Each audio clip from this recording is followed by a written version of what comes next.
कोल्हापुरात दोन्ही राष्ट्रवादी या एकत्र आल्याचं दिसतंय। चंदगडमध्ये डॉक्टर नंदा बाबुळकर आणि माजी आमदार राजेश पाटील हे एकत्र आलेत। मंत्री हसन मुश्रीफ यांच्या नेतृत्वाखाली आगामी निवडणुका लढवल्या जाणार आहेत। आमदार शिवाजी पाटील यांच्या विरोधामध्ये दोन्ही राष्ट्रवादीची एकजूट झाली आहे। चंदगडमध्ये राजर्षी शाहू विकास आघाडी म्हणून निवडणूक लढवली जाणार आहे। गडहिंग्लज कार्यालयातील बैठकीमध्ये हा निर्णय घेतला गेल्याचं कळतंय। पुरोगामी विचारामुळे एकत्र आल्याचं बाबुळकर आणि राजेश पाटील यांनी वक्तव्यही केलेलं आहे।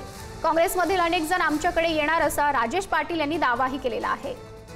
कोल्हापूरमधील ही सगळी राजकीय घडामोड पाहायला मिळतीये। चंदगडमध्ये डॉक्टर नंदा बाबुळकर आणि राजेश पाटील हे एकत्र आलेले आहेत। मंत्री हसन मुश्रीफ यांच्या नेतृत्वाखाली आगामी निवडणुका लढवणार असल्याचंही कळतंय।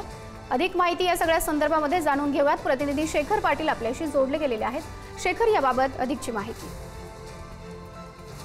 माधुरी, आपल्याला माहित आहे की दोन राष्ट्रवादी किती टोकाचा विरोध दोघांमध्ये सुरू आहे। मात्र अशा सगळ्या वातावरणात चंदगड तालुक्यामध्ये नंदाताई बाबुळकर आणि माजी आमदार राजेश पाटील हे दोघे जे ते एकत्र आलेले आहेत। राजेश पाटील आणि नंदाताई बाबुळकर ज्या आहेत त्या कुपेकर घराण्याशी संबंधित आहेत। त्यांची लेक आहे खरं तर। त्या घराण्याचं गेल्या अनेक वर्षांपासून मुश्रीफ यांच्याशी देखील नातं आहे।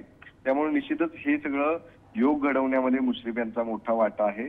आगामी चंदगड नगरपंचायत निवडणुकीमध्ये हे दोन्ही गट जे आहेत आता एकत्र येऊन काम करणार आहेत आणि पुरोगामी विचारामुळे आम्ही सगळं एकत्र आलो आहोत अशी प्रतिक्रिया देखील हसन मुश्रीफ यांनी या ठिकाणी दिली। त्यामुळे निश्चितच आमच्या या एकजुटीमुळे या नगरपंचायत निवडणुकीमध्ये चांगला विजय होईल।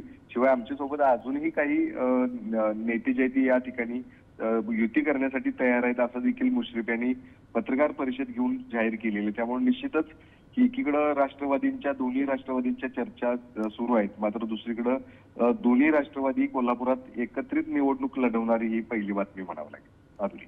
शेखर, धन्यवाद दिलेल्या सर्व माहितीसाठी।